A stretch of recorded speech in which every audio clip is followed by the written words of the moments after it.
Nunca pensé que volvería a escuchar la voz de Verónica Ortega. Durante un año entero había vivido en silencio, tratando de borrar de mi mente su risa falsa, su perfume invasivo y, sobre todo, el eco de aquella última discusión en la que mi hijo, Ricardo, eligió mirarla a ella y no a mí. Pero esa tarde, mientras revisaba mis pastillas de la presión y anotaba la fecha en el calendario, el teléfono sonó con esa insistencia que presagia desgracias o milagros. Contesté sin pensar. «Doña Elena, soy yo, Verónica». Por un instante creí que había escuchado mal. Su voz, suave, medida, sonaba distinta, como si la culpa o la conveniencia la hubieran domesticado. No dijo suegra, como antes. Solo mi nombre, con una pausa larga, incómoda. Quería llamarla para hablar. Hizo un silencio breve. Para hacer las paces. Las paces. Esa palabra me dolió más de lo que imaginaba. No porque esperara una disculpa, sino porque venía envuelta en una calma fingida, como quien ofrece un abrazo con la otra mano escondida. «Ricardo también quiere verla», agregó con una dulzura ensayada. «Pensamos que podríamos cenar los tres, en casa. Nada formal. Solo una comida para hablar como familia». El corazón me dio un salto, y de inmediato me odié por ello. Un año sin ver a mi hijo. Un año repitiéndome que el amor de madre no se mendiga, que quien se va no merece persecución. Pero ahí estaba yo, temblando ante la posibilidad de oírlo, de mirarlo otra vez, aunque fuera a través del espejo de su esposa. «Está bien», respondí despacio. «Iré». Colgué el teléfono sin saber si había hecho bien o mal. Me quedé quieta, mirando la libreta donde tenía anotados los gastos del mes. Mi jubilación apenas alcanzaba, pero esa noche no era de números. Era de recuerdos. Ricardo había sido un niño dulce, de los que recogen los pajaritos caídos del nido. Siempre traía a casa cosas rotas. Relojes, juguetes, incluso una vez un gato cojo. «Todo se puede arreglar, mamá», decía. Y yo le creía. Lo crié sola desde los 11 años, después de que su padre, Arturo, se fuera una tarde al hospital a dar clases y no regresara más. Un infarto lo sorprendió en medio de una lección. Desde entonces, mi vida se volvió trabajo y disciplina. Levantarme antes del amanecer, preparar lonches, ahorrar hasta el último peso. Cuando conoció a Verónica, me pareció buena muchacha. Estudiosa, simpática, con ese aire de quien sabe manejar a los demás sin que se note. Yo la recibí con los brazos abiertos. Nunca imaginé que sería ella quien lograría lo que ni la muerte ni la pobreza habían conseguido: separarme de mi hijo. El reloj marcaba las 7. Afuera, el barrio ya encendía sus luces. Puse agua para café y me senté junto al teléfono, como si esperara que sonara otra vez para decirme que todo era una broma. No lo hizo. Así que, con el corazón dividido entre el miedo y la esperanza, abrí el ropero. Saqué mi blusa blanca, la misma que usé en el aniversario de bodas de mis padres, y un suéter gris que aún olía a lavanda. Me miré al espejo. Había líneas nuevas en mi cara, pero los ojos, esos, seguían siendo los mismos. Tercos, observadores, cansados, pero vivos.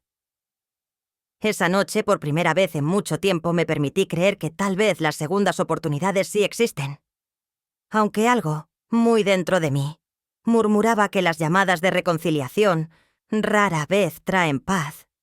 Casi siempre traen la tormenta que faltaba. La lluvia empezó temprano, como si el cielo quisiera lavarme la memoria antes de salir. Golpeaba los cristales del ventanal con ese ritmo que siempre me ha hecho pensar en los años pasados, en todo lo que se fue sin avisar. Me senté junto a la mesa con mi taza de café y dejé que el vapor se mezclara con mis pensamientos. Hacía mucho que no salía de noche, y menos para ver a Verónica. Pero algo dentro de mí Quizá la necesidad de volver a escuchar la voz de Ricardo sin distancia me impulsaba. Mientras esperaba que cesara un poco el aguacero, abrí el álbum viejo de fotos. Ricardo tenía apenas 6 años en la primera imagen. Estaba con su uniforme de primaria, los calcetines torcidos, la sonrisa chueca. Esa sonrisa era mi fuerza. Cuando murió su padre, me prometí que a mi hijo jamás le faltaría amor ni educación. Por eso trabajé más de la cuenta. Di clases en 2 turnos. Cosí ropa para los vecinos. Dejé de comprarme vestidos. Todo para verlo llegar a la universidad. Recuerdo el día en que me dijo que se había enamorado. Verónica era su compañera en un curso de administración. «Es diferente, mamá», me dijo con esa voz que mezclaba ilusión y orgullo. Y sí, era diferente. Siempre lo fue. Desde la primera vez que la tuve enfrente, noté algo que me inquietó. Su manera de hablar sin mirar a los ojos. Decía las palabras justas, con la sonrisa exacta, pero había algo detrás, algo que no sabía nombrar. Cuando se casaron, le entregué las llaves de la casa. «Es tuya, hijo», le dije. Arturo, antes de morir, me pidió que la dejaras a nombre de Ricardo. «Para que tenga un lugar seguro», insistió. Y lo hice. Nunca imaginé que ese gesto de amor se convertiría en mi mayor error. Después del matrimonio, las visitas se hicieron más frías. Las conversaciones, más cortas. Verónica empezó a decidirlo todo. ¿Cuándo podía ver a mi nieta? ¿Qué día visitar? Incluso qué regalos eran apropiados. Ricardo seguía sonriendo, pero su mirada tenía una distancia nueva, un brillo extraño, como si ya no me mirara con amor, sino con compromiso. La última vez que los vi fue hace 1 año, en mi cumpleaños. Llegaron tarde, con una torta ya cortada. Verónica me dio un abrazo breve, y Ricardo, sin verme del todo, me dijo: «Mamá, Verónica cree que deberías vender la casa. Es mucho trabajo para ti». No respondí. Solo asentí. Cuando cerraron la puerta, supe que había perdido algo más que un hijo. Había perdido la parte de mí que creía que el amor familiar era invencible. Esa tarde, antes de salir hacia Providencia, miré el retrato de Arturo en el comedor. Sus ojos, en blanco y negro, me hablaban sin voz. «Ten cuidado, Elena», parecían decir. Le pasé el dedo por el marco y me prometí algo sencillo. No volvería a Fío humillarme por cariño. Si esa cena era una trampa o una reconciliación, lo descubriría con la frente en alto. Tomé mi bolso, el paraguas y el sobre donde guardaba el testamento original de Arturo. No sé por qué lo llevé, quizá por instinto. Cuando abrí la puerta, la lluvia seguía cayendo con fuerza. El taxi llegó puntual. Me subí sin mirar atrás. Mientras el coche avanzaba por las calles mojadas, repasé mentalmente cada palabra de Verónica, cada silencio de Ricardo. No sabía qué me esperaba esa noche, pero me prometí una cosa. Si era el comienzo de algo, también sería el final de lo que ya no debía seguir viviendo. Llegué media hora antes de lo acordado. Siempre he tenido esa costumbre. Llegar temprano, observar, tomar el pulso al ambiente antes de hablar. El edificio estaba silencioso, de esos que huelen a limpieza y apariencias. Toqué el timbre, pero nadie respondió. Empujé con cuidado, y la puerta se abrió sin resistencia. «¿Ricardo?», pregunté con voz baja. Silencio. Di 2 pasos adentro. El departamento estaba ordenado, con esa perfección que no tiene vida. En el fondo se oía un murmullo, una voz femenina. La reconocí enseguida. Verónica. Sonaba nerviosa, impaciente, como si discutiera con alguien. Me acerqué despacio hasta el marco del pasillo. «Esa vieja no tiene idea de lo que le va a pasar esta noche», dijo ella con una risa breve, seca. Sentí que el corazón se me detenía. La frase se quedó suspendida en el aire como una amenaza invisible. No había duda. Hablaba de mí. Quise moverme, decir algo, pero las piernas no me respondieron. Mi cuerpo entero se quedó helado. No escuché la respuesta del otro lado del teléfono, solo su voz repitiendo: «Sí, lo haré como acordamos. No te preocupes». Retrocedí un paso sin hacer ruido. La respiración me temblaba en la garganta. No sé cuánto tiempo estuve allí. Tal vez segundos, tal vez minutos. Solo sé que mi instinto me gritaba que saliera. Cerré la puerta despacio, sin hacer ruido, y eché a Nat a andar por el pasillo. El ascensor tardaba una eternidad, así que bajé por las escaleras, sujetando el bolso como si llevara dentro mi vida entera. Cuando pisé la acera, la lluvia volvió a caer con fuerza. No me importó. Caminé sin rumbo, sin saber a dónde, con el corazón golpeando como si quisiera escaparse. Cada palabra de Verónica se repetía dentro de mi cabeza como un eco. Esa vieja no tiene idea. Era la frase exacta que decía mi madre cuando alguien planeaba algo cruel y quería hacerlo parecer juego. Esa comparación me revolvió el estómago. Me refugié bajo el toldo de una tienda cerrada. El agua corría por la banqueta y mi blusa empapada se pegaba al cuerpo. Saqué un pañuelo del bolso, no para secarme, sino para calmar las manos que temblaban. Respiré hondo. Intenté pensar con claridad. Semanas atrás, Verónica me había hecho una pregunta que entonces me pareció inocente. «Doña Elena, ¿todavía conserva el testamento del maestro Arturo?» Le respondí que sí, sin darle importancia.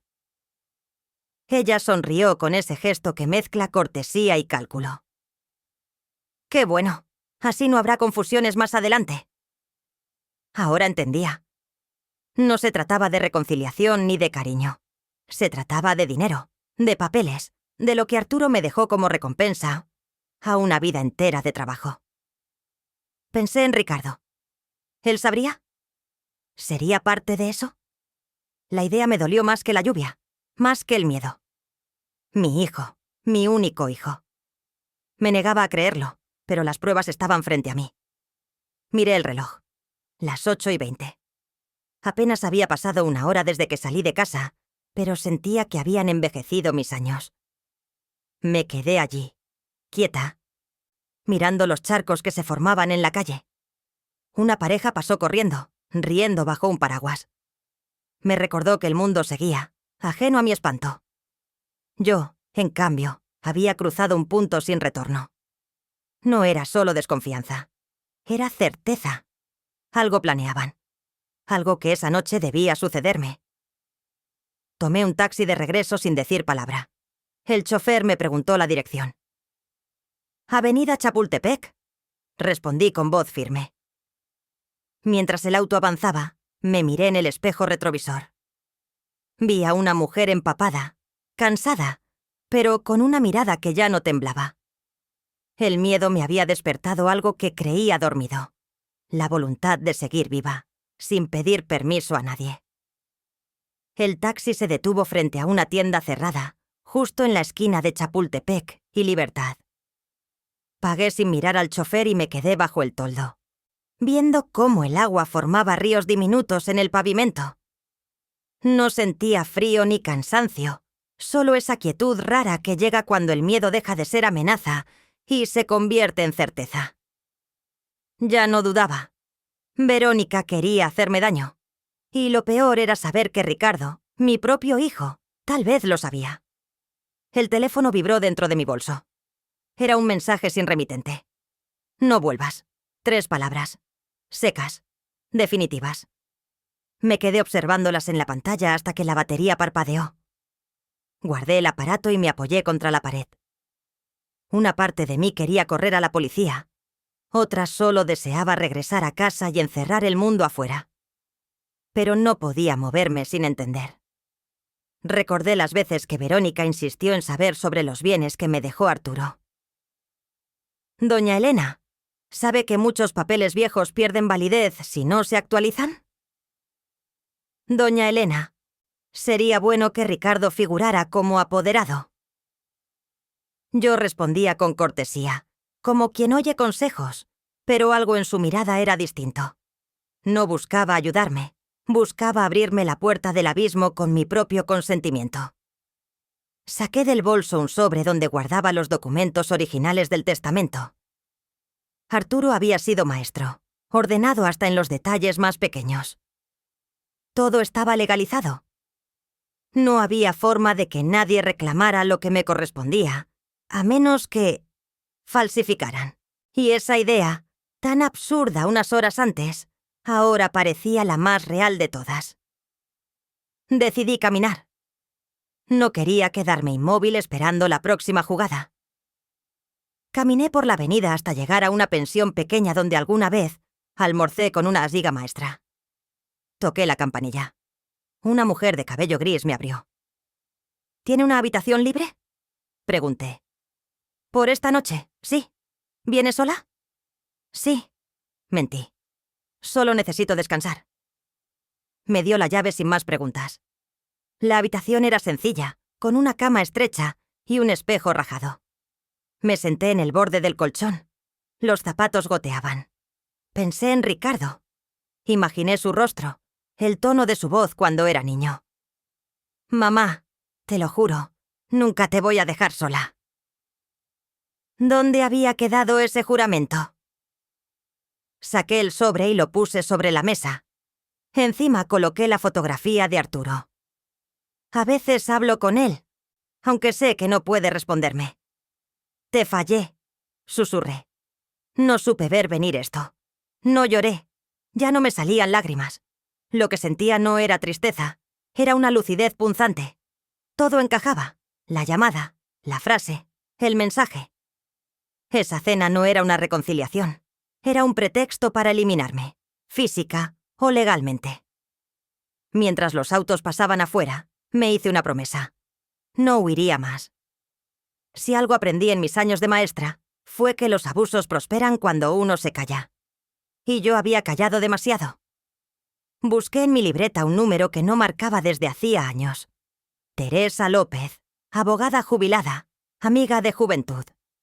Anoté al margen. Llamar mañana. Luego en otra hoja escribí cada detalle de esa noche. La hora, las palabras, la voz de Verónica, el mensaje.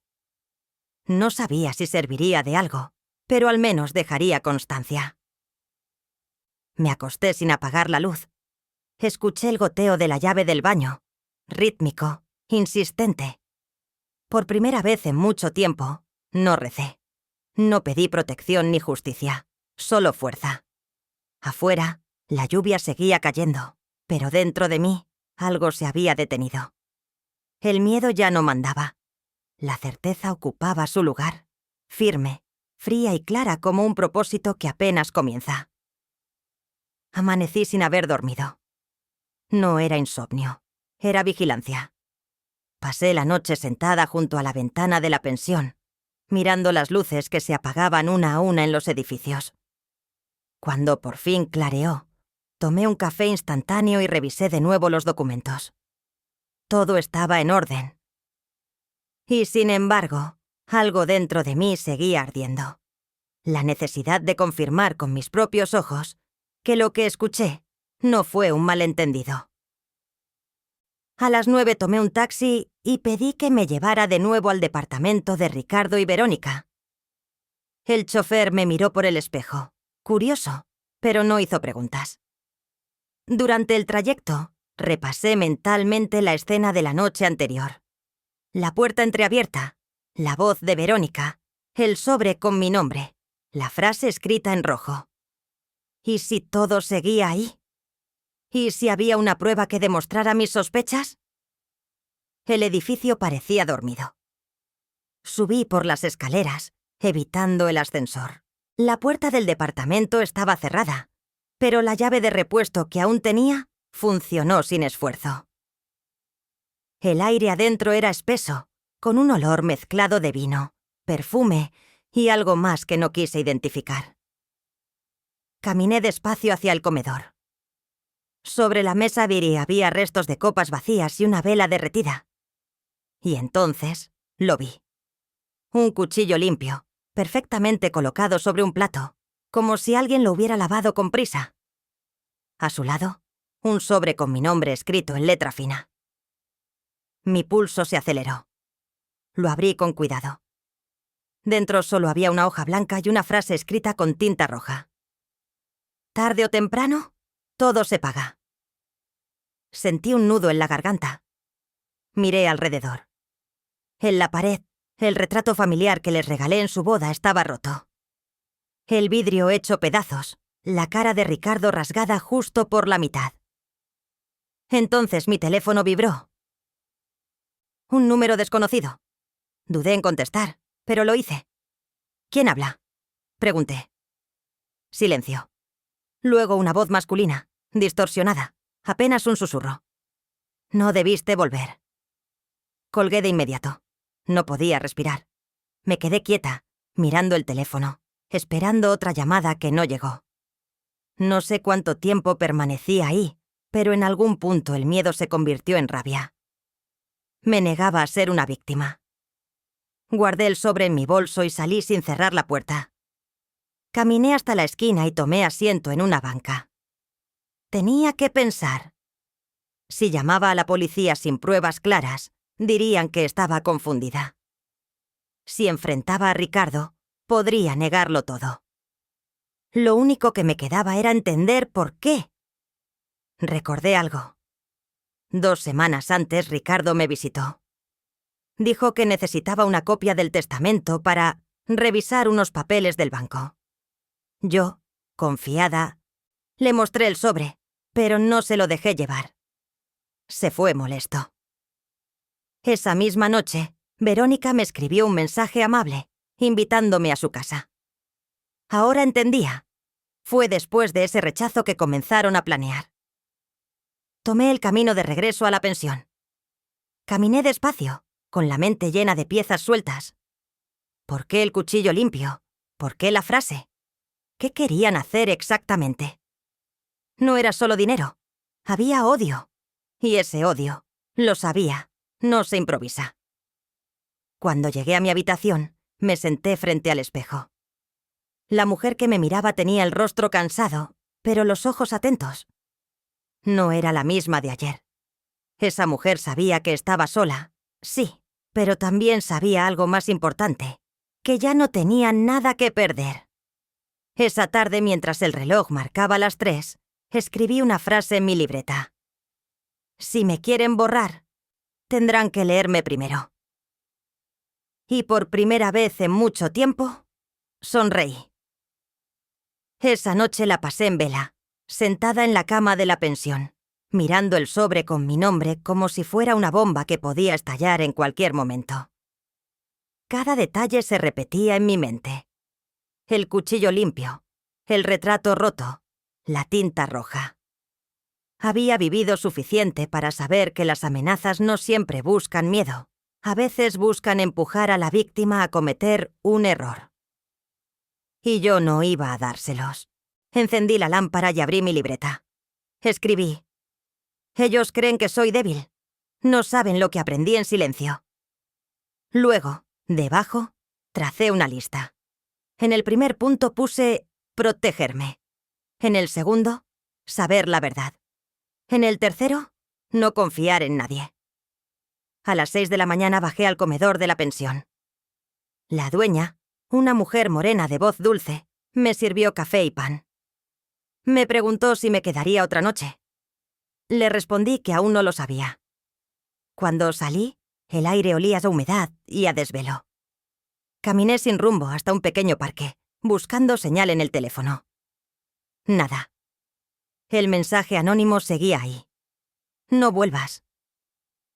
Lo releí varias veces. No era una advertencia cualquiera, era una orden. Y detrás de las órdenes siempre hay alguien que se cree dueño. Tomé la decisión de investigar por mi cuenta antes de acudir a la policía. No confiaba ni en la suerte ni en las instituciones.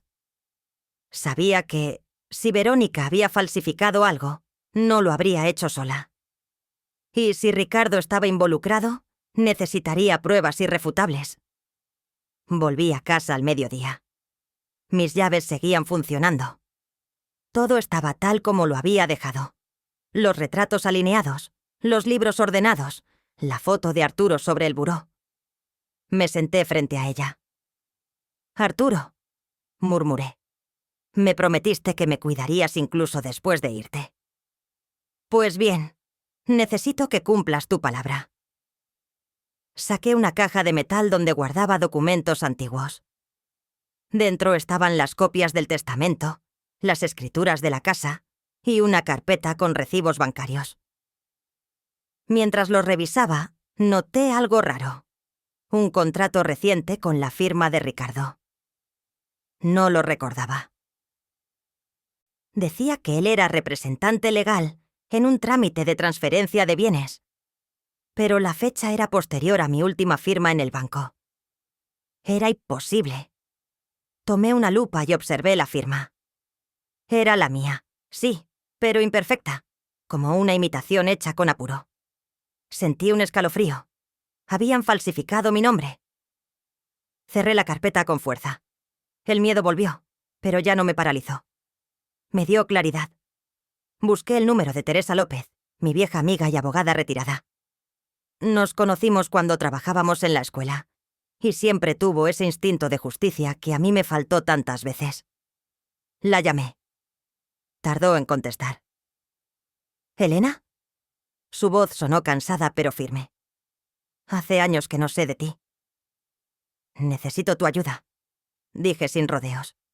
«Es sobre un fraude, y creo que mi hijo está metido». Hubo un silencio largo al otro lado de la línea. Luego escuché un suspiro. «Dime dónde estás». «Voy para allá». Colgué y me quedé mirando la mesa. No lloré. No sentí culpa. Solo una paz rara, la de quien finalmente deja de esconder la herida y decide mirarla de frente. Cuando Teresa llegó, repasamos los papeles. Confirmó mis sospechas. La firma era falsa, el contrato era reciente, y de probarse, podía ser considerado delito. «Tienes que protegerte», me dijo, pero con cabeza fría. «No actúes por coraje, actúa por verdad». Esa noche volví a escribir en mi libreta. No más miedo. Solo estrategia. Y con cada palabra que trazaba, sentía que Arturo, desde donde estuviera, me observaba con la misma calma con la que solía corregirme. Sin gritos, sin reproches, solo con esa certeza de que, esta vez, sería yo quien diera la última lección. Teresa llegó al día siguiente con una carpeta bajo el brazo y una expresión que conocía bien, la de quien no vale endulzar las verdades. Pasamos la mañana revisando los documentos en la mesa del comedor. Cada hoja era una prueba de la traición de mi propio hijo. Firmas falsas, fechas alteradas, contratos inexistentes. Todo hecho con una precisión que solo puede venir de la costumbre. «Esto no lo hizo solo», dijo ella mientras pasaba una página. «Tu nuera debió conseguirle el contacto de alguien en el banco». Asentí sin responder. Había pasado la noche en vela, ensayando mi propio silencio. En otro tiempo, habría estallado en llanto o implorado una explicación, pero ya no. Ahora mis emociones eran bisturís. Afuera, el teléfono sonó. Era Verónica. «Doña Elena, quería invitarla a cenar esta noche». Ricardo insiste. Dice que necesita aclarar unas cosas. Su tono sonaba ligero, pero cada palabra tenía filo. «Claro», respondí sin dudar. «A las 8 estaré ahí». Teresa me miró con alarma. «¿Estás segura de ir?» «Más que nunca». Cerré la carpeta y la deslicé dentro de mi bolso. «Pero esta vez no iré sola». Le mostré el pequeño dispositivo que había comprado esa tarde. Una diminuta cámara que podía colocarse dentro del broche de mi saco. Además, llevaba el viejo grabador de voz de Arturo, aquel con el que registraba sus clases. Funcionaba aún. Quiero que me oigan decirlo todo. Y que ellos también se escuchen después. Teresa asintió. Supe que entendía. Esa noche, antes de salir, pasé por el espejo del pasillo. No me arreglé demasiado. No iba a un encuentro familiar. Iba a un examen moral. Tomé mi bolso, revisé que la cámara estuviera encendida y me encaminé a Providencia. La puerta se abrió apenas toqué el timbre. Ricardo apareció con una sonrisa forzada. «Mamá», dijo, evitando mirarme a los ojos. «Qué gusto verte». Detrás de él, Verónica servía vino. Todo estaba dispuesto como si la cena fuera una escenografía. La mesa iluminada, los cubiertos nuevos, las risas de compromiso. En la sala, mi nieta Sofía jugaba con sus muñecas. Esa niña era el único pedazo de inocencia que quedaba en esa casa. «Pasa, mamá. Siéntate», insistió Ricardo. Me senté frente a ellos. Hablaron de cosas triviales. La escuela de Sofía, un viaje pendiente, los precios del mercado. Fingían normalidad, pero el aire estaba enrarecido, lleno de silencios incómodos. En un momento Verónica se levantó con su tono amable. «Doña Elena, le traje un café hecho con todo cariño». Lo colocó frente a mí. La taza humeaba. «Gracias, querida», respondí, observando el líquido oscuro. Fingí beber. Apoyé la taza y la giré despacio. Una gota resbaló hasta el plato. No tenía aroma, pero el instinto me alertó. Fingí una sonrisa. «Está delicioso», dije, y volví a dejarla intacta. Entonces Sofía, desde el pasillo, se acercó en pijama y murmuró con esa inocencia que desarma. «Abuela, anoche mis papás gritaban. Decían que ya era tarde y que todo estaba hecho». El silencio fue inmediato. Verónica palideció. Ricardo fingió reír. «Los niños inventan cosas», dijo nervioso. Yo solo sonreí. «Claro, hijo. Los niños dicen lo que oyen». Luego me levanté y tomé mi bolso. «Gracias por la cena. Me alegra saber que aún piensan en mí». Verónica intentó detenerme, pero no lo logró. Mientras salía, pude oír su voz temblar. «¿Tú crees que sospeché?» «Cállate», le respondió Ricardo. Ya en el taxi, saqué el grabador.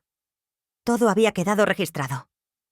Las palabras, los gestos, incluso la confesión de Sofía. No necesitaba más.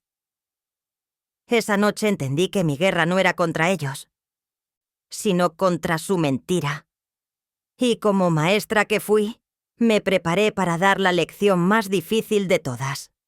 La que enseña a los traidores que no hay castigo más grande que verse reflejados en su propia vergüenza.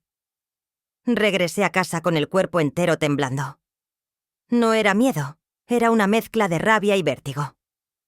Me senté en la mesa del comedor y puse a reproducir la grabación. La voz de Verónica sonó nítida, suave al principio, luego cortante. «Doña Elena, le traje un café hecho con todo cariño». Escuché mi respuesta, la de Ricardo, las palabras de Sofía, todo. Cuando oí el momento en que mi nieta dijo ya era tarde y que todo estaba hecho, tuve que detener el aparato. Las manos me sudaban. Aquello ya no era solo sospecha, era una amenaza disfrazada de familia. Me serví mi propio café, esta vez sin miedo, y observé la taza vacía que había traído de su casa. Tenía un leve rastro en el borde, un brillo aceitoso, imperceptible. Decidí conservarla. Algo dentro de mí sabía que tarde o temprano sería necesaria. A las 11 sonó el teléfono. Era Ricardo. «Mamá, llegaste bien, ¿verdad?» Su tono fingía preocupación. «Sí, hijo, todo perfecto». Dejé que el silencio se estirara. El café, delicioso. Del otro lado, un suspiro corto, contenido. «Qué bueno, mamá». Era un detalle de Verónica. Quiere que sepas que te aprecia. «Claro, lo sé». Colgué sin despedirme. Me quedé mirando el teléfono, sintiendo cómo la calma me envolvía poco a poco. Ya no había espacio para la ingenuidad. Todo estaba claro.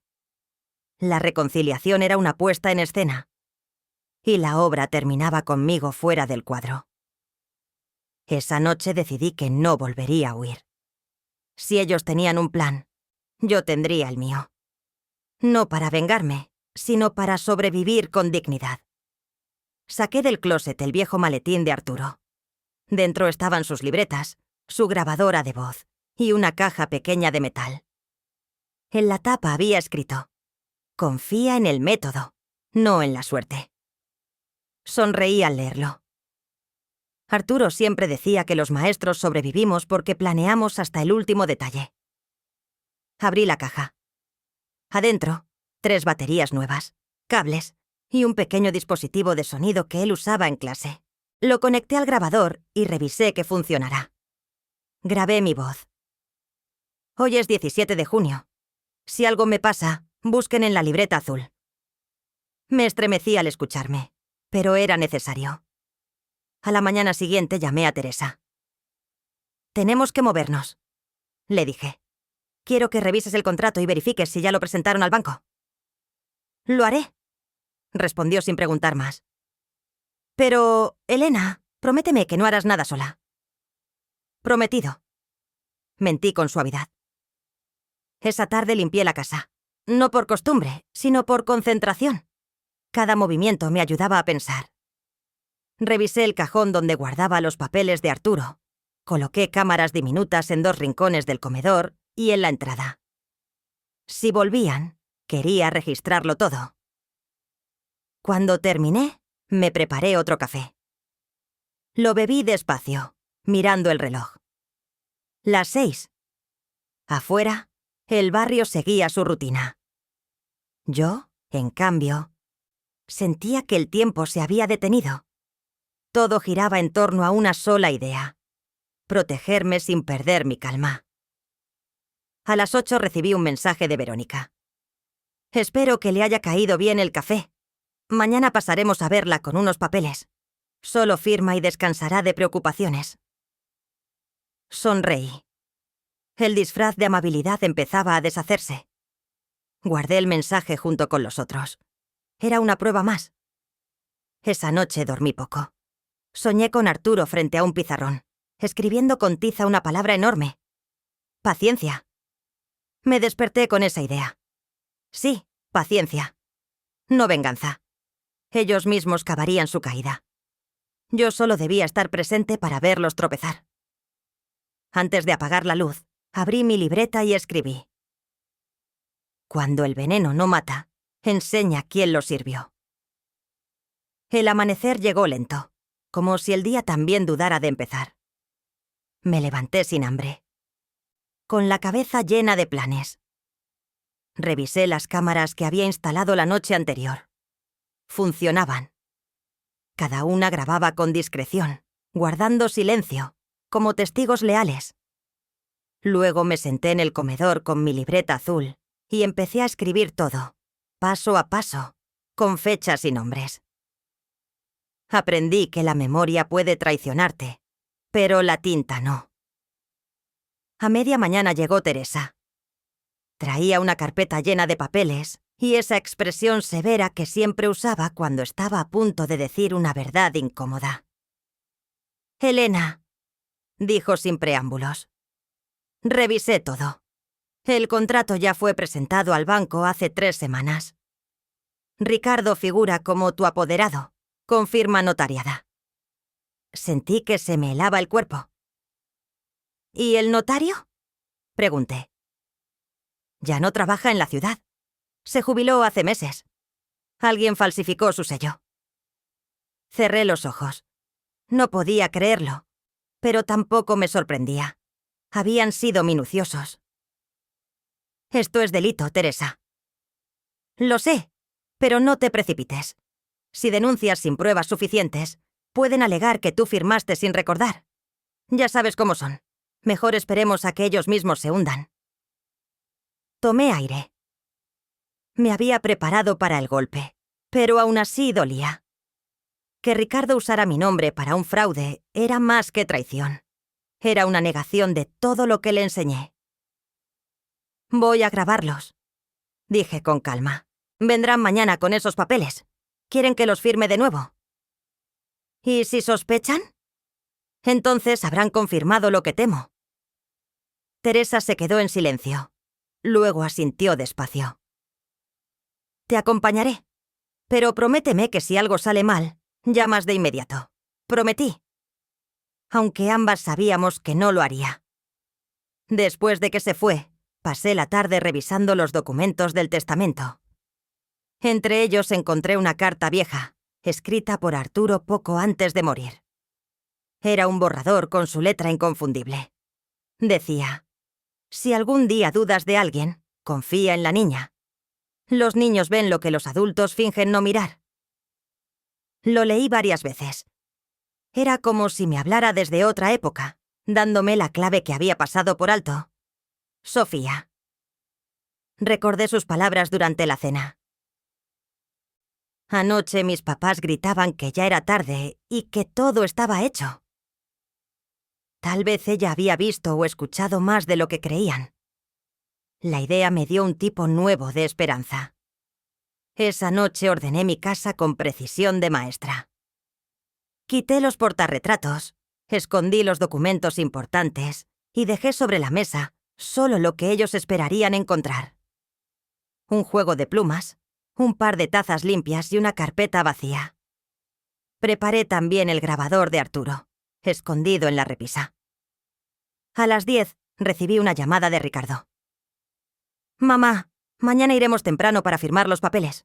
Son solo formalidades». «Claro, hijo», respondí, fingiendo indiferencia. «Aquí los esperaré». Su voz sonaba tranquila, pero esa serenidad falsa que aprendí a reconocer me confirmó que el golpe final estaba cerca. Antes de dormir, abrí la carta de Arturo una vez más y la guardé en el bolso. No era solo un recuerdo, era mi ancla. Le prometí en voz baja que esta vez no permitiría que nadie ensuciara su nombre, ni el mío. En la madrugada, mientras el reloj marcaba las 3, escribí la última línea del día en mi libreta. Mañana sabrán que una maestra jubilada también sabe hacer lecciones con pruebas y consecuencias. Apagué la lámpara. No tenía miedo.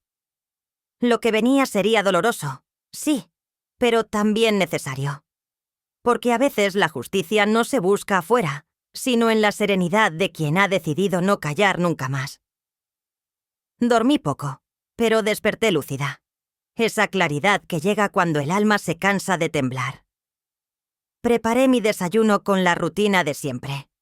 Café, pan tostado, un cuaderno abierto sobre la mesa.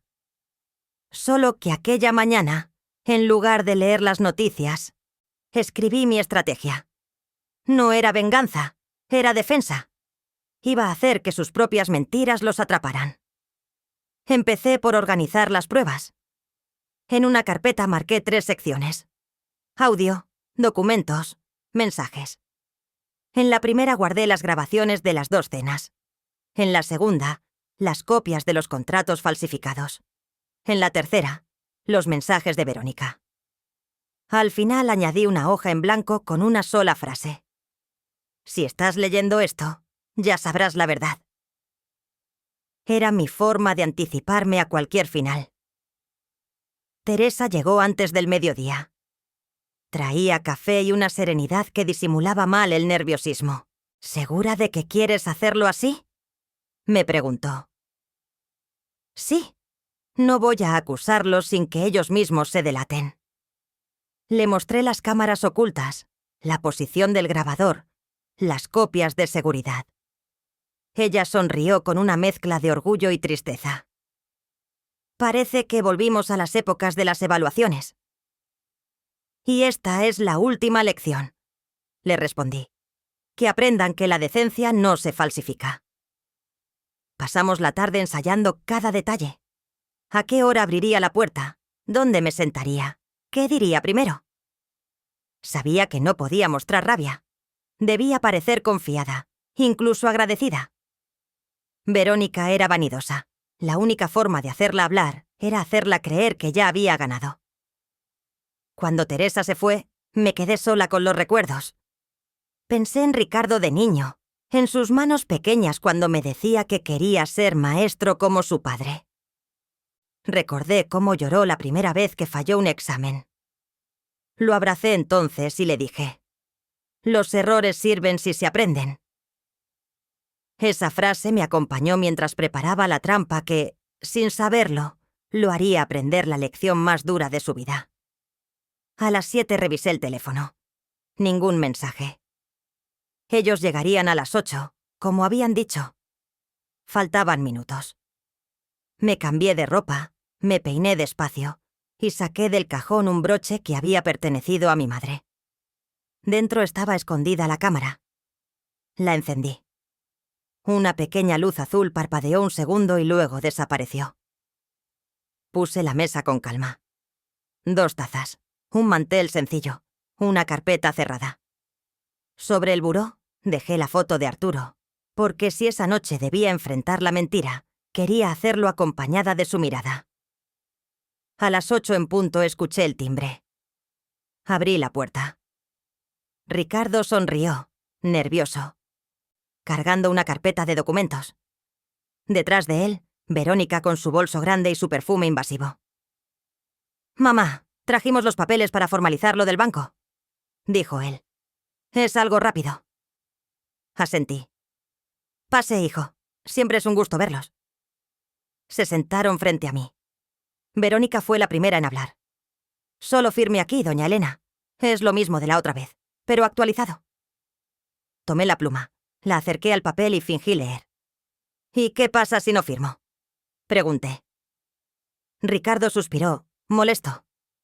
«Mamá, no empieces. Es solo un trámite».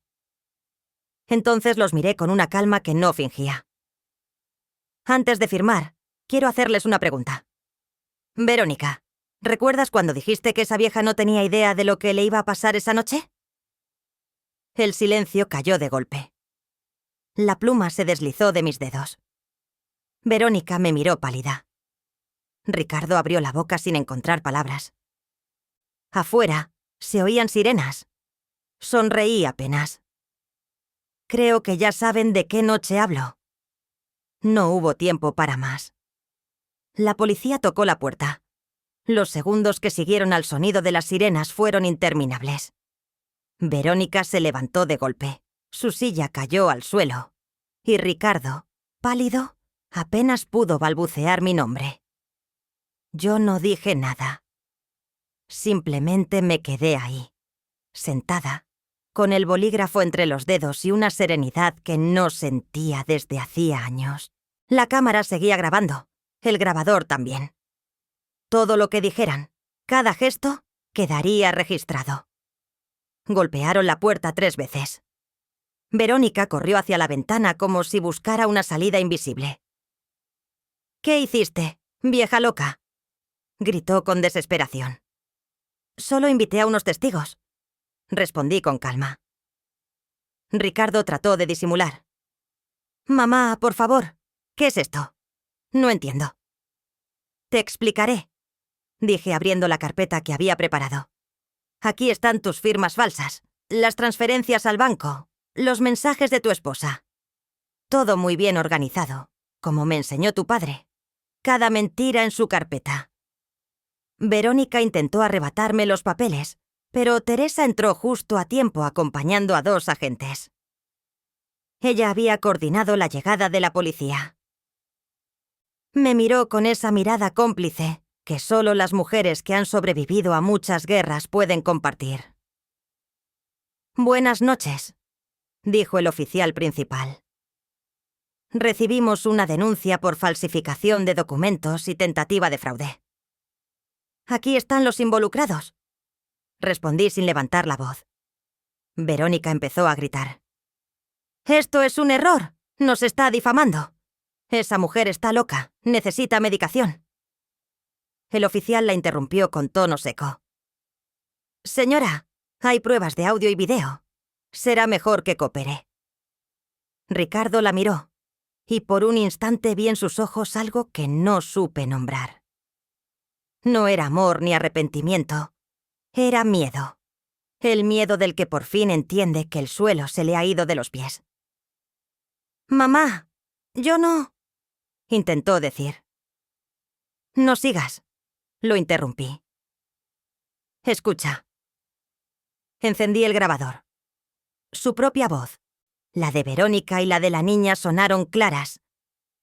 Esa vieja no tiene idea de lo que le va a pasar esta noche. Luego el comentario de Sofía. Mis papás gritaban que ya era tarde y que todo estaba hecho. El silencio que siguió fue más cruel que cualquier grito. Verónica se desplomó en la silla. Ricardo se cubrió el rostro con las manos. No queríamos hacerte daño, dijo entre sollozos. Solo necesitábamos el dinero. Y pensaron que podían matarme o robarme la dignidad sin que nadie se enterara, respondí. Pero olvidaron algo, hijo. Yo también aprendí a escuchar antes de actuar. Los agentes comenzaron a revisar los documentos, tomando fotos, asegurando las pruebas. Verónica intentó aferrarse a Ricardo, pero él la apartó. «Tú lo planeaste todo», le dijo con un hilo de voz.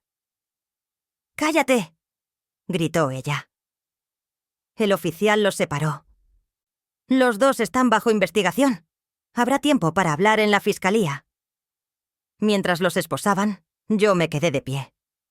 Teresa me tomó del brazo con delicadeza. «Se acabó, Elena.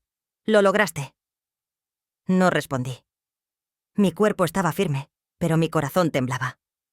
Verónica me lanzó una última mirada cargada de odio. «Esto no termina aquí», susurró. «Tiene razón», dije despacio. «Recién empieza». Los agentes lo sacaron del departamento. Cuando la puerta se cerró, el silencio volvió a llenarlo todo. Me quedé mirando la mesa, las tazas, los documentos. Todo lo que había construido esa noche no era una venganza. Era un espejo. Ricardo se había visto reflejado en su mentira y no soportó lo que vio. Esa fue su verdadera condena. Teresa puso una mano sobre mi hombro. «¿Estás bien?» «Sí», dije al fin. «Solo necesito respirar. Por primera vez en mucho tiempo, puedo hacerlo sin miedo». El eco de la puerta al cerrarse quedó suspendido en el aire, como si el silencio también necesitara testigos. Verónica y Ricardo ya estaban camino a la comisaría, pero yo seguía allí, inmóvil, mirando la carpeta vacía sobre la mesa. Teresa se acercó con un vaso de agua. «Bebe», me dijo con suavidad. «Necesitas recuperar el cuerpo después de tanta tensión». Tomé un sorbo. No sentía sabor alguno. Tal vez era la mezcla de cansancio y dolor lo que me había dejado sin gusto por nada. Afuera, las sirenas se fueron apagando hasta desaparecer. Todo quedó quieto. Teresa recogió los papeles del suelo y los colocó en orden. «Mañana tendrás que ir a la fiscalía para ratificar la denuncia», me explicó. «Con las grabaciones y los documentos bastará». Asentí sin responder. Horas después, cuando los agentes regresaron con el informe preliminar, confirmé lo que ya sabía. Habían falsificado mi firma, movido dinero de mi cuenta, incluso presentado un contrato donde constaba que yo les donaba la casa a cambio de su cuidado. Todo calculado. Todo hecho con amor envenenado. El oficial me preguntó si deseaba verlos antes de que los trasladaran a Puente Grande. Dudé. Parte de mí quería cerrar los ojos y olvidar, pero otra parte necesitaba mirar la verdad de frente. Acepté.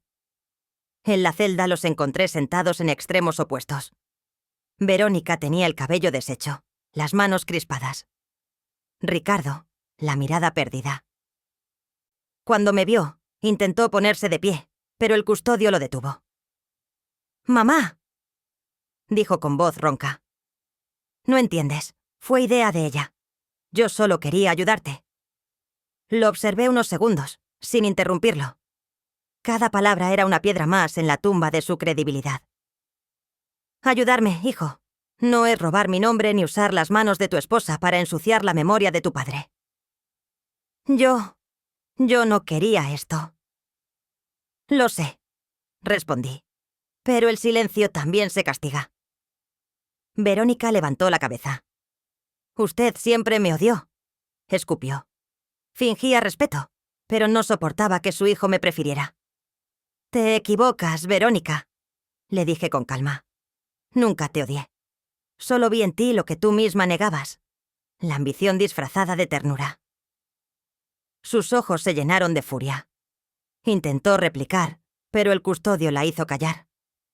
Ricardo bajó la cabeza y se cubrió el rostro. En ese gesto reconocí al niño que un día me pidió que no lo dejara solo, y comprendí que mi castigo no era verlo preso, sino roto. Antes de salir, me detuve frente a la reja. Los dos tendrán tiempo para pensar. Yo también lo haré. Pero sepan que por mucho que duela, hoy recuperé algo más valioso que el dinero o la casa. Mi dignidad. El custodio me abrió la puerta. No volví la vista atrás. Afuera, Teresa me esperaba con el abrigo en la mano. ¿Cómo fue?, preguntó. ¿Cómo debía ser? Sin gritos, sin venganza. Solo justicia. Caminamos en silencio hasta el coche. Durante el trayecto, Teresa puso su mano sobre la mía. No todas las mujeres logran salir de algo así con el alma entera. No salgo entera, le dije. Salgo viva, que no es lo mismo, pero alcanza. Al día siguiente, la prensa local publicó una nota breve. Pareja detenida por falsificación de documentos y tentativa de estafa a familiar anciana. No mencionaban nombres, pero bastaba leer entre líneas para saber quiénes eran. Yo no guardé el recorte. No lo necesitaba. El verdadero registro estaba en mi memoria, donde todo quedó archivado con exactitud de maestra. Esa noche dormí profundamente por primera vez en meses. Cuando desperté, el silencio de la casa ya no me pesaba. Era otro silencio. Uno que no asusta, uno que respira. Y supe, sin dudar, que la caída de los culpables no me devolvía lo perdido, pero me abría un espacio para algo nuevo. La paz. Pasaron unos días antes de que la calma tomara forma. La casa volvió a su ritmo silencioso, con los relojes marcando su compás tranquilo. Teresa me visitaba cada tarde para revisar el avance del caso. Los abogados del banco habían confirmado la falsificación, y la investigación seguía su curso. Ricardo y Verónica permanecían en Puente Grande, cada uno esperando un juicio que tardaría meses. Pero yo, en mi soledad, sentía que la justicia no estaba solo en los tribunales, sino en algo más íntimo. La verdad ya no me pesaba en el pecho. Una mañana, el portero llamó a mi puerta. «Doña Elena», dijo, «le dejaron esto». Lo trajo un mensajero sin nombre. Dijo que era algo muy personal. Era un sobre viejo, con la letra de Arturo. El corazón me dio un vuelco. Su letra inconfundible, firme, de maestro. Temblando, lo abrí. Adentro había una carta escrita con tinta azul y el aroma lejano de los años compartidos. Me senté y comencé a leer. Mi Elena, si lees esto, es porque la vida te ha puesto a prueba otra vez. No soy adivino, pero te conozco. Sé que cuidarás de los demás incluso cuando no lo merezcan, y que tu bondad te hará vulnerable. Por eso escribí estas líneas antes de morir. No para asustarte, sino para prevenirte. Verónica, o mejor dicho, Marina Salcedo, no es quien dice ser.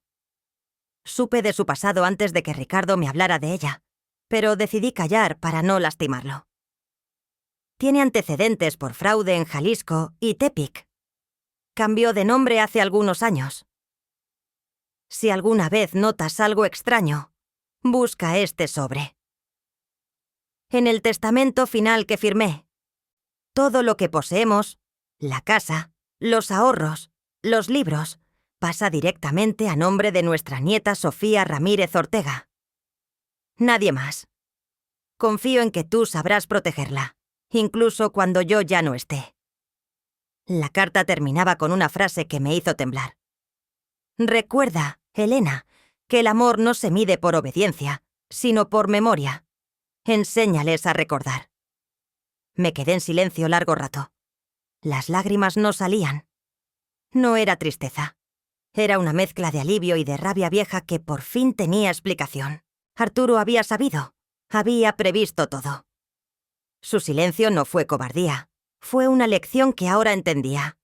Hay batallas que solo pueden ganarse con tiempo. Llamé a Teresa. Cuando llegó, le mostré la carta. «Esto cambia todo», dijo mientras leía.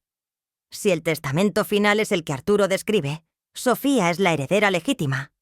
Nadie podrá reclamarte nada». «Eso mismo pensé», le respondí. «Y eso también significa que mi nieta no volverá a depender de nadie más».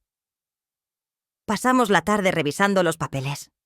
Entre los documentos hallamos un comprobante notariado con la firma de Arturo y la fecha exacta del testamento final. Todo coincidía. El hombre que me amó toda una vida había dejado asegurado nuestro futuro, incluso desde su ausencia. Esa noche, llamé a la abuela materna de Sofía para pedirle que me permitiera verla. Accedió con cautela. Cuando mi nieta cruzó la puerta, corrió a abrazarme con fuerza. «¿Ya no estás enojada con mis papás?», me preguntó con los ojos grandes. «No, mi amor. Ya todo se resolvió. Y algún día entenderás por qué». Le mostré una de las libretas de Arturo, llena de sus notas y dibujos. «Esto es tuyo ahora. Tu abuelo quería que lo tuvieras».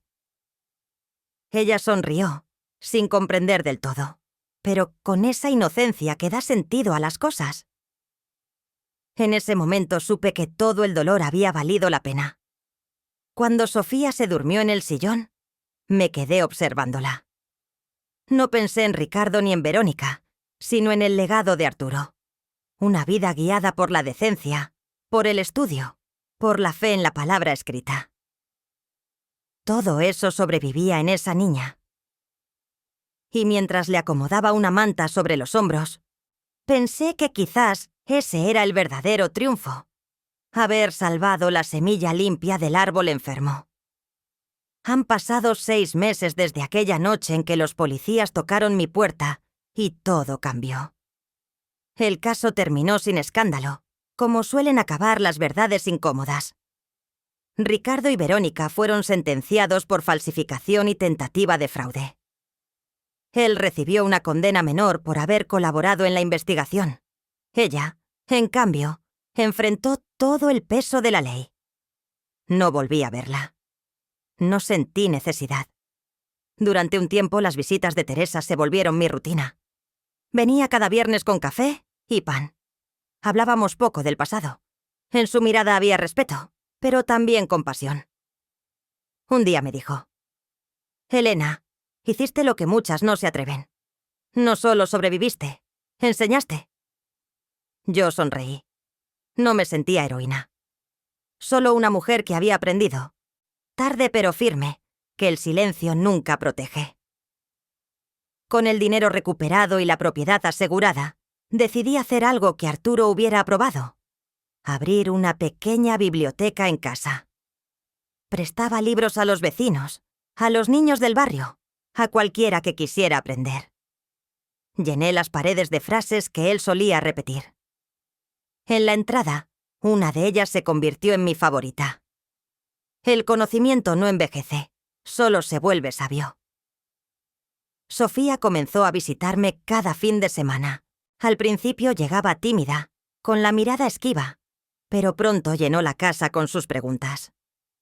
Me hablaba de la escuela, de los libros que leía, de sus sueños. «Abuela, cuando sea grande quiero ser maestra», me dijo una tarde, mientras hojeaba uno de los cuadernos de Arturo. «Entonces enseñarás más que letras, hija», le respondí. «Enseñarás lo que aprendimos con dolor». A veces me preguntaba por su padre. No supe qué decirle al principio, pero decidí no mentirle. «Tu papá se equivocó», le dije con calma. «Pero todos tenemos derecho a aprender de nuestros errores». Ella asintió sin hacer más preguntas. Un mes después recibí una carta desde Puente Grande. El remitente era Ricardo. Dudé en abrirla, pero lo hice. Su letra temblorosa llenaba 3 páginas. Me pedía perdón. Decía que el encierro le había mostrado lo que perdió: la familia, la confianza, el respeto. «Mamá», escribía, «no busco que me perdones. Solo quiero que sepas que estoy vivo y que pienso en Sofía todos los días». La leí completa. No lloré. Doblé la carta con cuidado y la guardé en la misma caja donde estaba la de Arturo. No era olvido, era orden. Cada carta en su lugar. La del amor que construyó, la del hijo que destruyó y quiso reconstruirse. Semanas más tarde decidí visitarlo. No por obligación, sino por cierre. Cuando me vio entrar en la sala de visitas, bajó la mirada. «Gracias por venir», susurró. «No vine por ti», le respondí con serenidad. «Vine por mí, porque quiero volver a dormir en paz». Nos quedamos callados largo rato. Luego me atreví a tocarle la mano. «Te perdono, Ricardo. No porque lo merezcas, sino porque ya no quiero cargar con tu culpa. Haz algo útil con lo que te queda». Él lloró. Yo no. Salí del penal con un peso menos. En el taxi me di cuenta de que al perdonarlo, no lo había liberado a él, sino a mí. Esa noche, al regresar a casa, Sofía me esperaba con café de olla y pan dulce. «Abuela, ¿hoy te tocaba descansar?». Su voz tenía esa dulzura que me devolvía los años. Nos sentamos juntas. Le conté que a veces la vida parece una clase larga, llena de exámenes que nadie avisa. Ella rió. «¿Y aprobaste, abuela?». «Con esfuerzo», respondí. «Pero sí, aprobé». Mientras compartíamos el pan, pensé en Arturo, en todo lo que había sobrevivido, en cómo, al final, la verdadera fortaleza no viene del rencor, sino del valor de seguir viva y decir la verdad. Apagué la luz del comedor y antes de dormir, escribí la última línea en mi libreta azul. La paz no llega cuando se gana, sino cuando se entiende.